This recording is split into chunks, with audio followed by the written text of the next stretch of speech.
So, hello everybody. Today we're going to do not quite an unboxing because this is actually a book that's already out of shrink wrap, and not because I've already looked at it, but because it came without shrink. This is the Call of Cthulhu Keeper's Rulebook for Call of Cthulhu, the 7th edition. So I don't even know when this came out, but I want to say 2017. Let's see if we can see anything here. Well, it's been printed in China, that's good to know. But it doesn't really have a date on the back, but that doesn't really matter. So, those of you who have been watching my channel know that I've got a love-hate relationship with Call of Cthulhu, the role-playing game. The reason is that a lot of the modules I've played, and they're all traditional Chaosium modules, don't meet my requirements for a horror role-playing game because they are not very horrific. And what I also don't like is that, especially in the older ones, it's almost like a monster deluge that inundates the players. You know, most of them are very railroady. You only have one path to go. And then, you know, for good measure, they will throw in lots of different monsters, even from the Cthulhu mythos, some of which are canon from Lovecraft, some of which come from other authors, but that's not the problem. But it kind of becomes a mishmash where you kind of go, well, if you go back and pare it back to the actual writing of Lovecraft, people don't just encounter a Byakhee, then an Elder Thing, and then a Medusa, and then maybe a Chthonian. Well, I mean, of course, Lovecraft didn't have Chthonians, they were invented later. But it's really just one entity. So when you think of Call of Cthulhu, they really only see Cthulhu. In Dagon, he only ever sees one creature. In The Thing on the Doorstep, the horror is even embodied in the human person. It's not even an outside entity. In Shadows over Innsmouth, you do have more than just one. You have the deep ones. You have the hybrid. So but the story is different in that it's this whole town that has been infested with these deep ones and their descendants, which are deep one hybrids. And of course, in the end, and if you've not read the book or if you've not read the story, then please don't listen to me for about 5 minutes.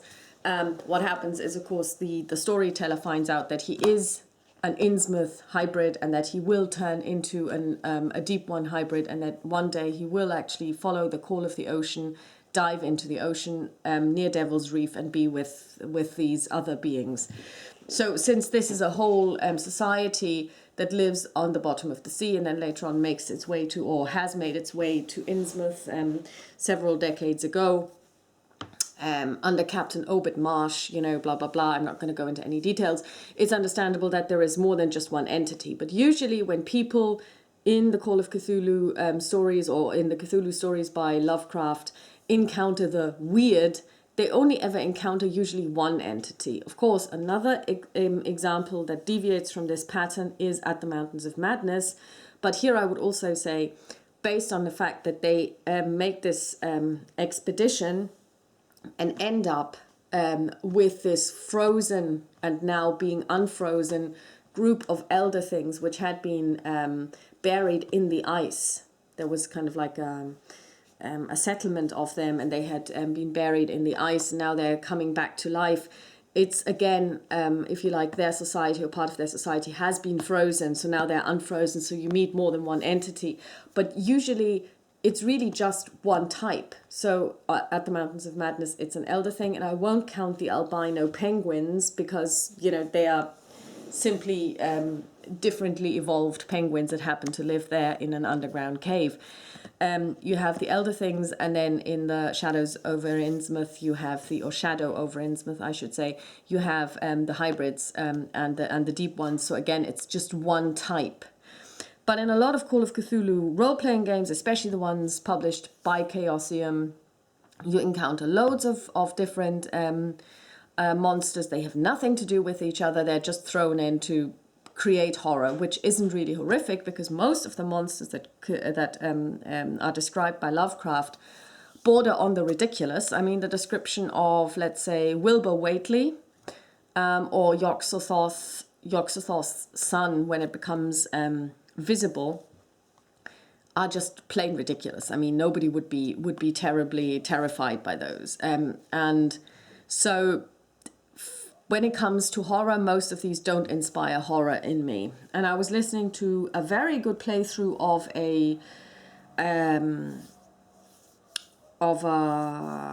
scenario that was published sometime, I believe, in the 80s in White Dwarf, I want to say 63, called Draw the Blinds on Yesterday. And it starts off really nicely, and then it again deteriorates into this, oh, there's a fire vampire, they're worshipping this one deity, and for good measure we throw in a dimensional shambler, and there is no reason why this dimensional shambler does anything. And the whole premise of this plane, and okay, if you haven't played this, then again I apologize, and this whole story of this plane that vanishes for 3 weeks and then you're regurgitated onto the tarmac in London Heathrow after 3 weeks, it is never resolved. Nobody really ever explains what happened. The dimensional shambler doesn't really seem to have had anything to do with the whole story of the Gorgon coming over to prevent people from bringing about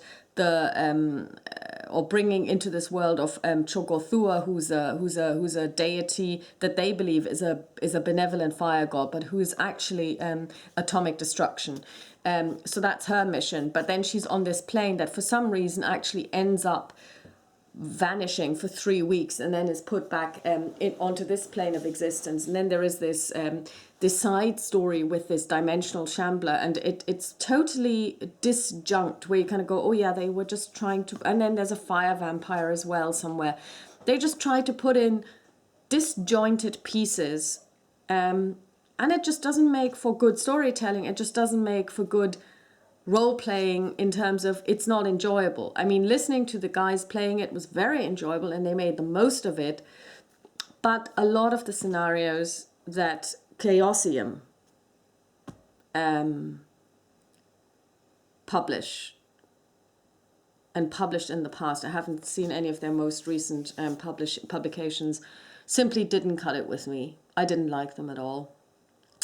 However, I do like the Cthulhu mythos, and I do like role-playing this type of role-play. So, based on Into the Darkness, which is a YouTube channel that I recommend to everyone who is interested in very good role-playing. So basically what they do is they role-play online. I think sometimes I saw that they were using Google Hangouts. They may also have been using something else. You see all of the players on screen, but you can also just listen, because sometimes they do have visual aids. They may show maps and stuff, but you could also just download it as a podcast from Podbean, or you can just basically listen to it while you're painting. That's what I've been doing. So I've been doing a lot of miniature painting, as you can see. So basically they inspired me to get the most recent rulebook.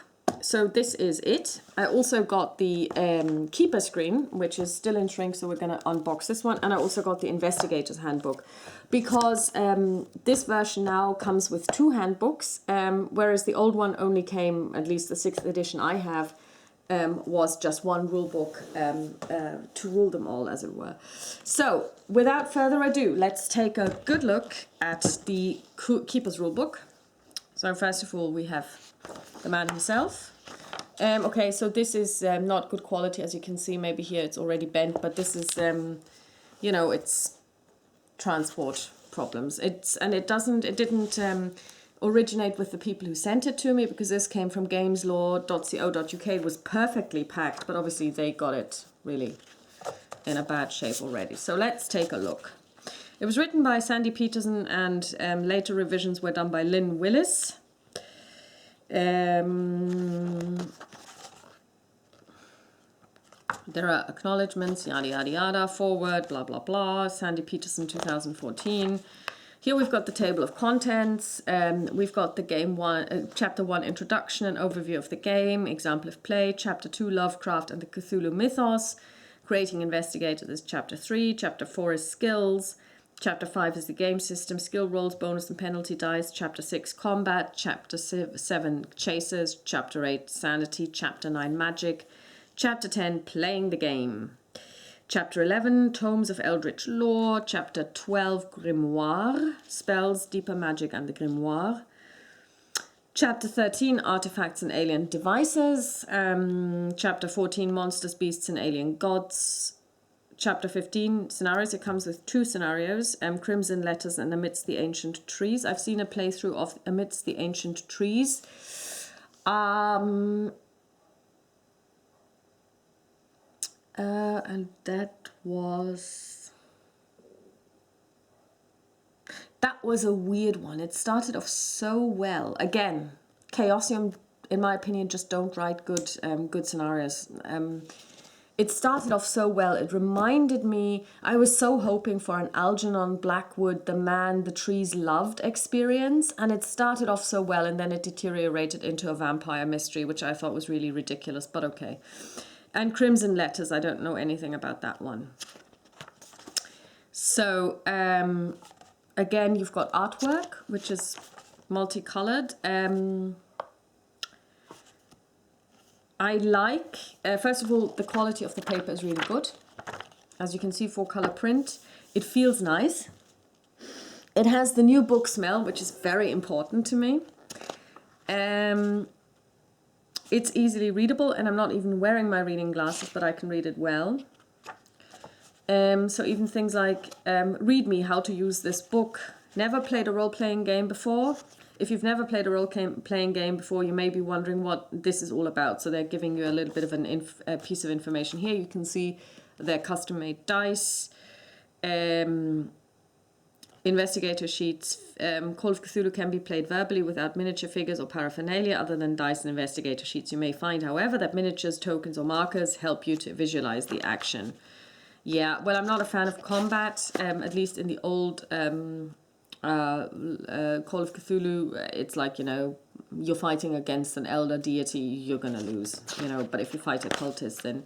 But this whole thing about chases, for example, I remember reading the White Wolf Changeling or White Wolf basic rules on chasing someone. I was like, oh my god, this is like a protracted roll that's... where you have to kind of like, it's contended and protracted, and you have to roll multiple times. I'm like, well, you get one roll, and if the other person gets away on that roll, they're getting away. That's it. Very simple. The artwork seems nice and appropriate. Little tentacle down here. How to generate a character. I looked at this on the PDF, and it's very, very well done. There is... in my opinion, the biggest difference is, for example, that all of the base statistics like strength and so on are now created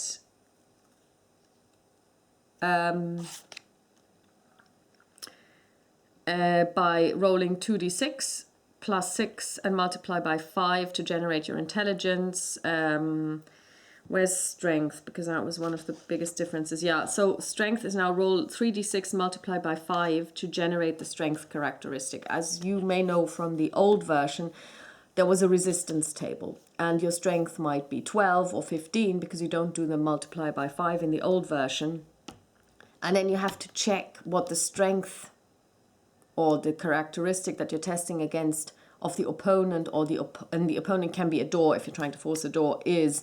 And then you have to roll, and then you see, you know, like there's this weird table, which was kind of annoying because you always had to determine what is the strength of the door or whatever. And then you do these resistance table rolls, and I remember my players really hating those, and I hated them myself. But now they've changed it.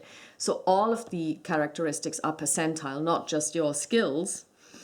And so if you have like 3d6 roll of strength, let's say you come out with 10, and then you multiply this by 5, your strength is 50%. So if you roll under 50 or up to 50, you pass. If you roll over, you fail. They also have allowed you to push rolls. Now, pushing a roll, as far as I understand it, because I've only given it a cursory glance, is... you can try to re-roll a failed roll once, but you have to role play, and this time it's ROLE, a reason why you should be allowed to re-roll it. So let's say you fail a spot hidden. So you could come up with a way of role-playing why you should be allowed a second roll. Let's say you're sitting in a cafe and they say, well, you know, do a spot hidden, and you lose. But you know that there is something there. You say, okay, I'm going to try and push the roll. And what I'm going to do is I'm going to take there's sometimes in cafes there are newspapers. I'm going to take one of those newspapers from the newspaper stand. I'm going to sit down. I'm going to pierce through holes through it. And then I'm going to just survey the room, just looking around. So it's, you know, you can look much more closely without drawing attention to yourself. So that could be a way of saying, well, if I do this, will I be allowed to push the roll? In which case you're allowed to re-roll. But if you fail again, you can't do this again. And then there's also the possibility of spending luck points. So you have luck, which, let's see how you determine luck. Can't see it. Let's take a look at the appendix, which apparently is awesome.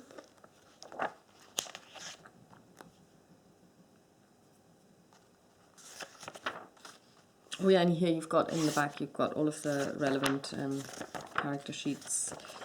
Let's see. Yeah, that's great. I actually wanted an appendix. I want an index for the book and not the names of the people who kickstarted this, because that's really irrelevant to me. Okay, so much for the, they have a, here we are. Luck 32. Here we are, luck. When creating an investigator, roll 3d6 and multiply by 5 for a luck score. See chapter 5, game system for how luck is used. 85.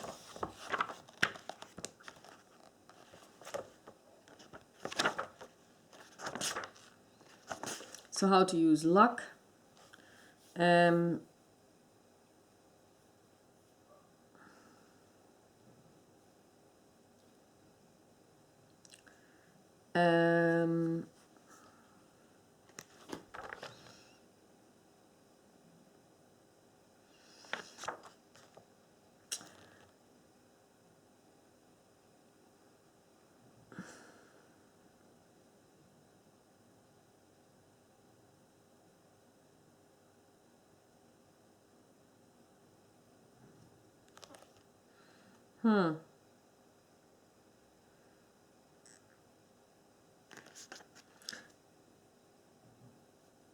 You can't push luck rolls.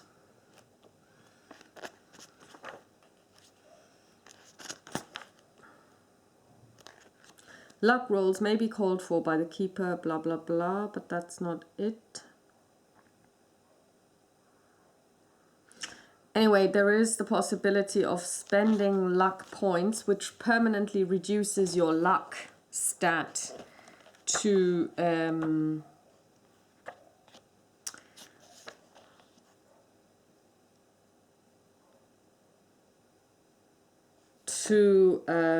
get a better result. So let's say you failed your roll by 5, you can spend 5 luck points, remove them permanently from your character sheet, and then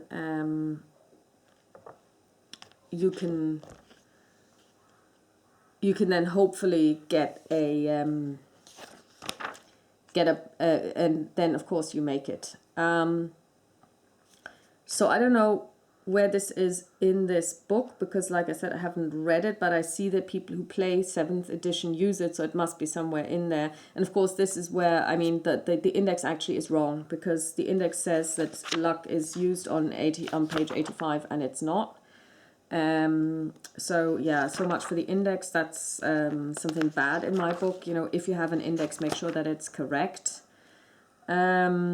But other than that, spending luck, here we are. And this is interesting because this is page 125. And if you go to the index, 125 isn't even spending luck, optional rules 99. This is something that is not in the index, which is ridiculous, but okay. After the player has made a skill roll using a skill or characteristic, luck points may be spent to alter the result, which is really helpful, I would say, because if you fail by 1 and it's like the spot hidden that you really, really needed to make, then you're like, well, you know, that's terrible, you know. And I think I like this change a lot because you want to have a way of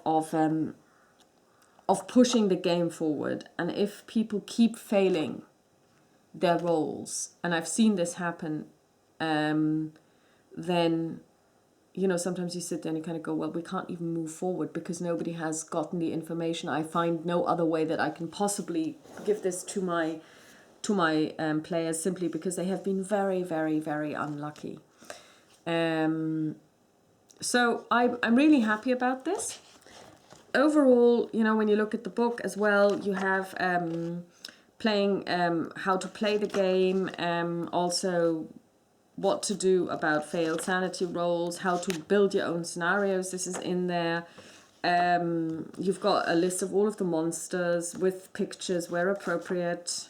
A formless spawn. I mean, it's interesting that they are able to draw a formless spawn because it's got no form, so how would you draw it? A Yithian, I always wanted to know what they looked like. A Gnof Kech. Loigor. So all of these that you would know from Eldritch Horror, Arkham Horror, so they're all from the Mythos cycle. A Night Gaunt. I actually like Night Gaunts. Serpent Person. So they're all here. With their stats. With color. Also, in optional rules, an optional structure for the Cthulhu mythos, which is very interesting, because of course this was constructed after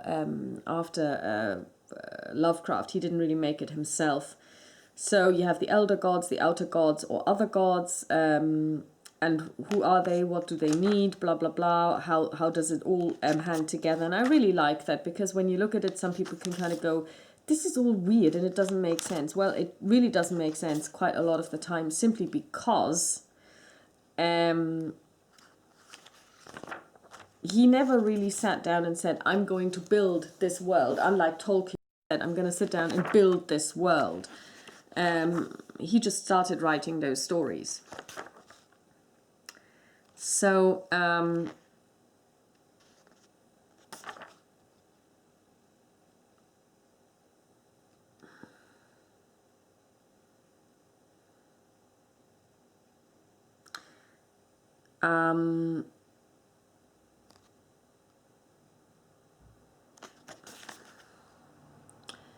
here we have the two scenarios, Crimson Letters. I haven't even looked at, so I'm not going to look at it now.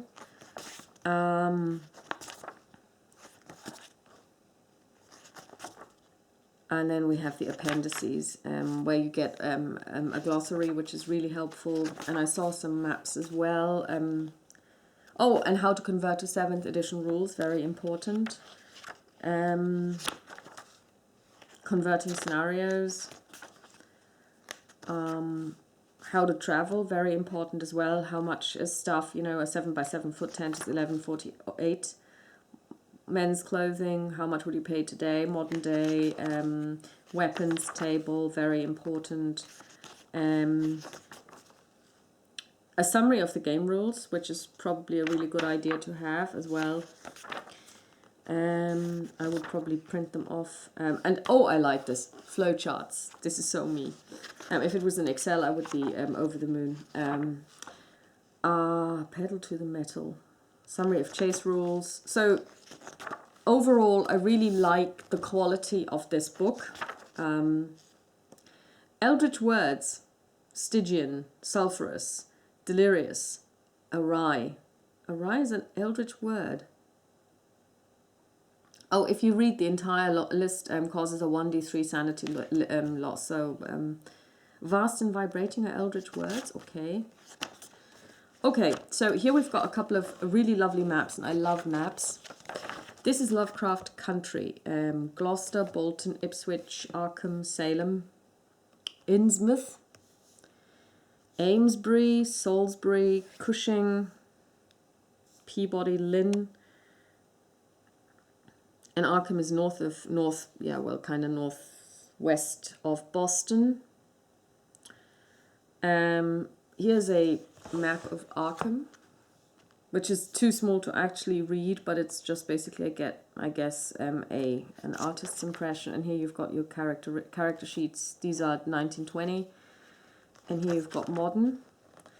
And then a list of playtesters, and also a list of everyone who contributed to their Kickstarter, which is a huge amount of people, as you can see, several pages. And some information on what else to buy. Call of Cthulhu 7th edition, Orient Express, Cthulhu Invictus, and Chaosium Fiction.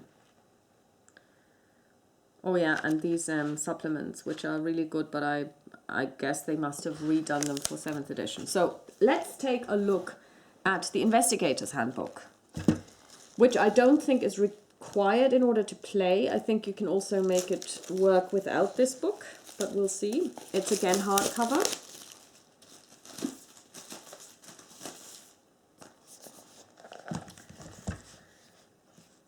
And again, the man himself.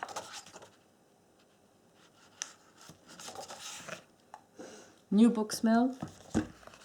Really lovely, same type of paper, same type of quality. Whoever Lynn Willis is, he or she, Lynn should be a woman, is mentioned quite frequently. But then again, I also thought that Sandy Peterson was a woman, but Sandy apparently also seems to be a man's name. So this is a shortened version, tells the players what you need to play, and it contains the Dunwich Horror story, which I think is quite nice, because it's a really good story. It's a very good story, and it kind of gives you a good example of and in a way it's sad, because the son of Yog-Sothoth, the second son, this one here, is then killed by the investigators. And of course they have to do it because he's wreaking havoc. But of course also it's a being, and it's sentient. And I mean, it basically...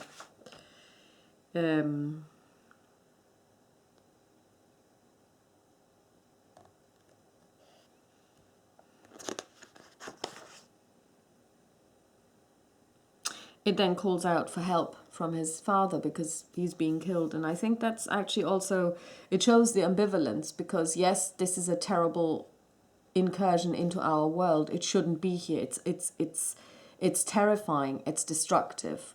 But at the same time, it's its nature. And we decided to wipe it out. So yeah, I always thought it was a good one. Creating investigators, how to do it. I think this is very good. And they also take Harvey Walters as an example, and they will walk you through it, how to allocate skill points. There are different ways of building your investigator. You get your period names, cash and assets. And this is something that I really like, because there are different types of successes. You have the normal success, you have the hard success, and you've got the extreme success. So hard success would be 50%. And then the extreme success is 1/5. So if you have, let's say, a characteristic of 100, then a hard success is 50 or less, and 20 or less is an extreme success. And to make it easy for you to determine, you have this really nice chart. So let's say somebody has a base number of 38. If they roll 19 or less, it's a hard success, and if they roll 7 or less, it's an extreme success. So that's very easy to see. So I would copy this for people to play, because of course I want this as well. Then also how to create investigators. You can get experienced investigators and you give them, for example, the war experience package or the organized crime experience package, which means it gives you some information on what your characteristics need to be. So if you want to have the organized crime, you need to be 20 or over. You deduct 1d10 from your sanity. You add one of the following to the investigator's backstory. You add 60 bonus skills to the following. So that is, and for example, this guy gets immunity to sanity losses from viewing corpses, witnessing or performing a murder, or seeing violence perpetrated against a human being. Because you are a criminal, organized crime, you're used to this. So that's a really lovely way of making the character building easier or different. So again, occupations, what can I be when I grow up? And you've got anything from accountant down to zookeeper. And here with a lot of information on what this actually entails and with some nice pictures as well. They also, where applicable, always have the female version as well. So for example, butler, valet, maid. And they have, let's see, with regard to inclusion, at the moment I only see males. Here's a female. But there are women in here as well, and down here, for example. So, yeah. And here, okay, this is very nice. You've got 50-50, and this one looks a little bit like, well, like a very young Johnny Depp. So, again, it explains the skills and how to use them. Reading lips, which is uncommon.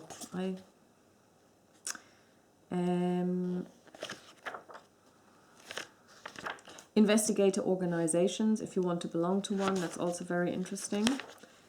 And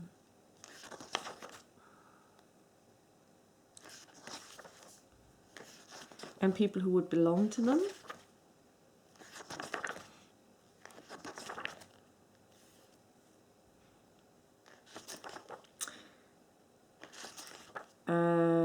Life as an investigator, you know, how to gather information, clipping services, the internet, of course, that depends on the era you're playing in. Clothing.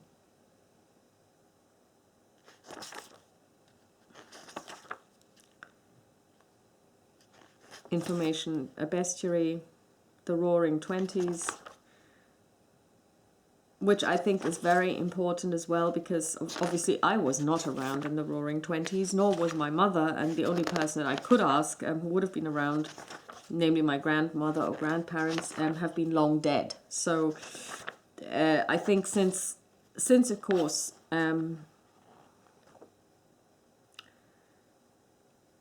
that was a time that basically when he was writing, it is a time that I think is important to be reflected in a lot of the scenarios, because a lot of the things, and this is something that I sometimes find really difficult, we're talking about somebody who was a dilettante himself.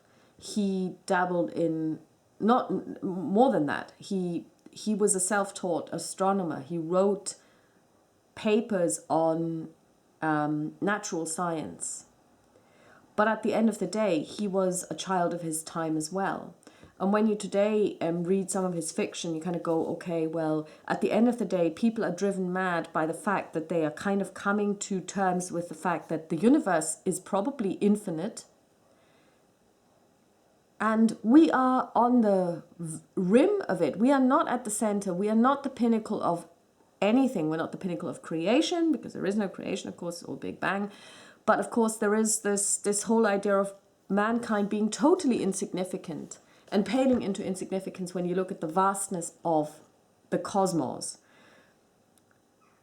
When we look at it today, 2018, or even when I was growing up, you know, Einstein was acknowledged and received by the time I was starting physics, you know, quantum physics, Niels Bohr, you know, the orbital model of the atom. wasn't something that was even debated anymore. You know, this is accepted. You know, we can split the atom. You know, we've seen what can be done. But back then, I think this idea of being so insignificant and being confronted with this vastness, where there might be life, you know, and this life was seen to be always malevolent, may really have been quite disconcerting for people. And so sometimes when I read his fiction, I'm like, well, I would not be bothered by this. This would not cause me to lose sanity. But again, I'm not living in the 1920s. I wasn't born at the turn of the 19th to the 20th century. I'm Generation Y, you know. I do remember a time when there wasn't an internet, but, you know, my upbringing is so different from what his life and upbringing were like. And also his personal circumstances. He never went to school. He was homeschooled, you know, that in order to really understand some of the things that are found in some of the scenarios set in the 1920s, I believe can only be understood by putting them against the backdrop of the 1920s. And so for this information is really important. Advice for players: setting the scene, cooperation, role-playing, expectations and play. The time is now. So also what to do with problems with other players, paying attention, you know, things like that. So I really think that this is a very, very good piece of information for people who've never role-played or are new to Call of Cthulhu. And here, 100 years and more, even just an overview. Lusitania sank in 1915. 1912, Titanic, of course, very important to us Irish because obviously she was built in Ireland. But then also going on, here, Challenger shuttle explosion. I remember this, 1986, I believe. Yeah, you know, and it just keeps going. And I think this is really important because if you really boil it down to it, at the end of the day, sometimes I feel that these Lovecraftian horrors are just manifestations of, or are just ways to explain the evilness that lurks in this world. And I'm getting so metaphysical that I think it's time to stop and take a look at the last thing which I have, and that is the keeper screen. And here I'm very interested to see what they put in here. Let's take a look. So it comes in a little, very nice actually. Hold on to this. Oh, and this is the, nice. Okay. This is a book. And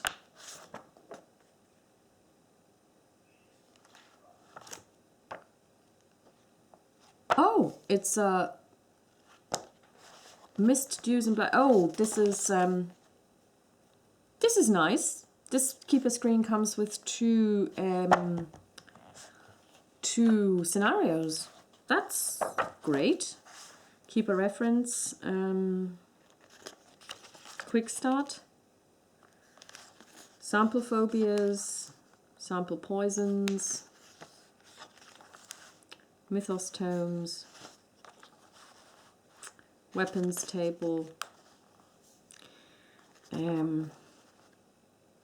keeper rulebook index. That's really good.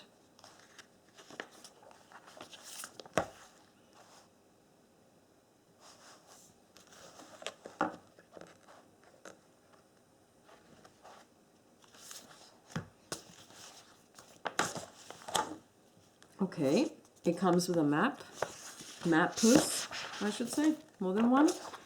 And wow, there is a lot in this screen. This is great value for money. I'm impressed. I thought I was just going to get a screen, but this is much more than that. We get a map of Arkham. Wow, I'm so impressed. I didn't expect this at all. This is beautiful. I'll actually have to have these framed. This will be framed. I'll have to frame this. This is something that I can't. I mean, this is just so lovely. I'm just gonna frame these. I'm gonna have these framed. Very nice. Lovecraft Country and Earth.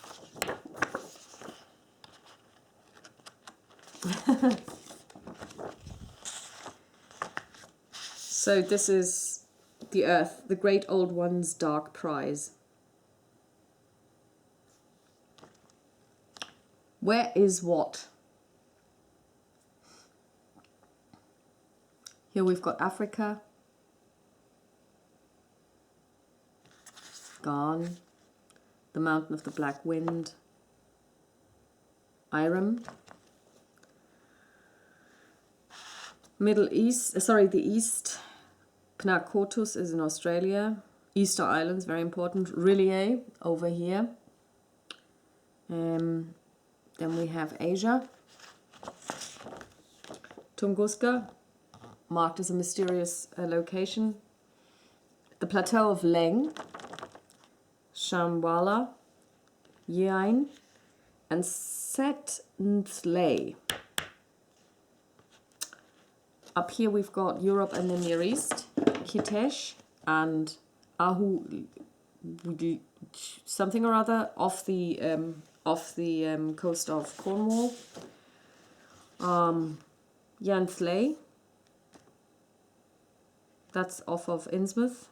The Miskatonic, Arkham, Lovecraft Country, and down here the Pacific Ocean, very important. Easter Island, R'lyeh, Hawaii, Fiji, New Zealand. So I'm very impressed. This is great. This is good value for money. We haven't even looked at the screen. This is just the stuff that came with the screen. So let's take a look at the actual screen. So let's see. This is very dark, and I don't know if you can actually see it because I can hardly see it myself. But here you've got a little person trying to go into this dark world.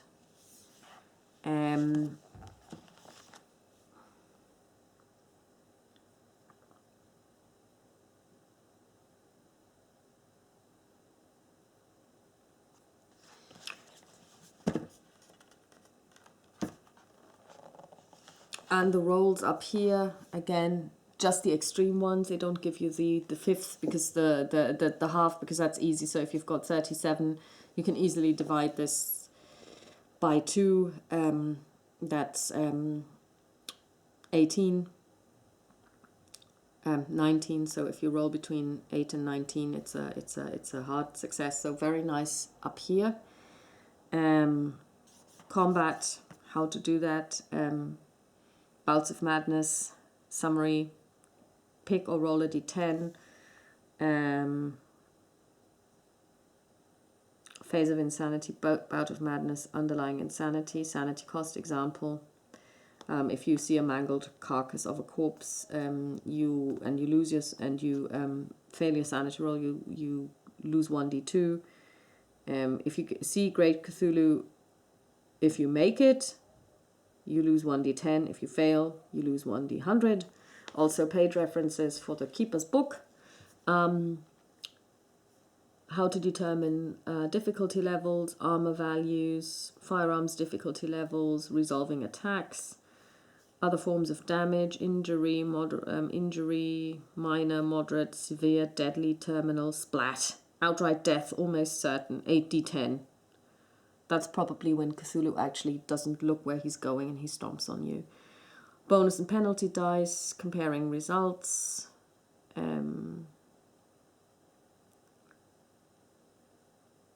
If your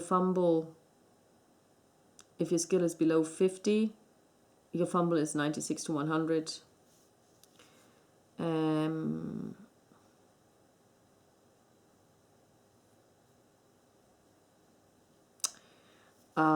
Over here, insanity effects, phobia, mania, delusion, damage levels.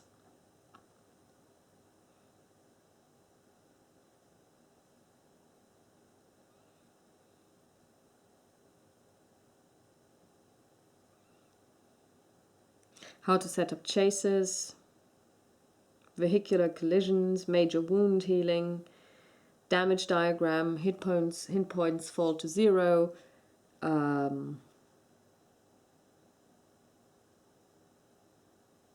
Oh, and here's the first mistake that I spotted. Has a major wound has been taken. The second has is wrong. That's terrible. How to heal. Yeah. Let's take a look at the rest of the screen, at the graphics. So if we open this, oh, very nice. So we arrive, you can see the old cars. There's probably people smuggling alcohol, this being the prohibition and all. This person is trying to get in there. And here we've got someone meeting a tentacle in a wood. So I'm very, very happy with the keeper screen. Not only, I don't know how useful the screen is going to be, because in my games I usually don't do this whole chase thing, and I think that they've devoted 1/6 to chases, which I don't know. I don't know if that's so.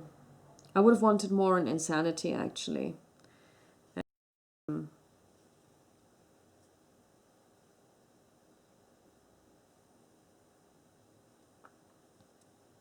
And also when you start getting insanity effects, because you don't just necessarily get insanity because you don't go insane just for losing sanity. There are certain levels which you have to meet, and it's not in here, and this is something that I find a bit strange.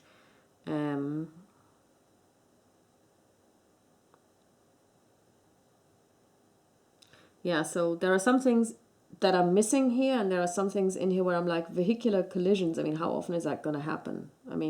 Yeah, I think this really depends on your playing style, and this information over here is completely irrelevant to mine, but that's fine. Of course, they had to make a decision, and they went with what they thought was most likely to happen. And why can't I close this now?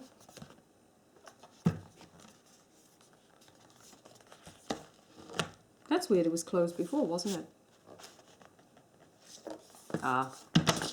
So here we are. Okay, so that was the unboxing and looking at of the Call of Cthulhu 7th edition Player's Handbook, Keeper's Handbook, and the Keeper Screen. I hope you enjoyed this, and I will talk to you soon. Bye-bye.